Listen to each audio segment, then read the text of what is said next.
It's one of the few cancers that can strike at any age. About 17,000 people are diagnosed with brain tumors every year in the U.S., but an important part of the diagnosis is what happens after and how you can be supported. Ali Schauber joins us now to discuss that, and she's an advanced practice nurse with neurosurgery at U of L Health. Did I get that right, Ali? You did, yes. Okay. So can you kind of take us through the diagnosis of someone who has brain cancer? It's pretty complicated, right? It is, Okay. and it often comes out of nowhere. There can be subtle warning signs, progressive headaches, but a lot of times this is patients that are unexpecting. Life is pretty much normal other than a few nuances that you notice, and then it turns into either debilitating headache or a seizure or something that prompts imaging. Then the workup is very involved, ultimately a surgery of some sort, and then you get the pathology, which is the diagnosis. Okay.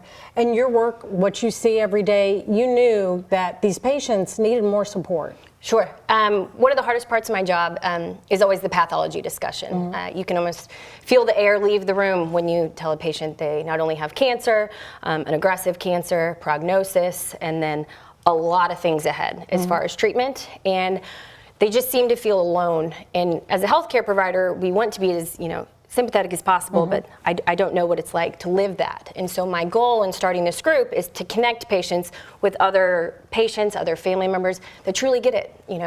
Exchange phone numbers so you have someone to talk to that actually knows what you're going through in a day-to-day scenario. So you started this group, and tell us about it. It's great. It's an intimate group. I lead it myself, and it's off campus, so away from all the appointments, away from treatments, and by leading it, I provide refreshments and I send out the reminder emails. Okay. But oftentimes it's the patients that do all the talking.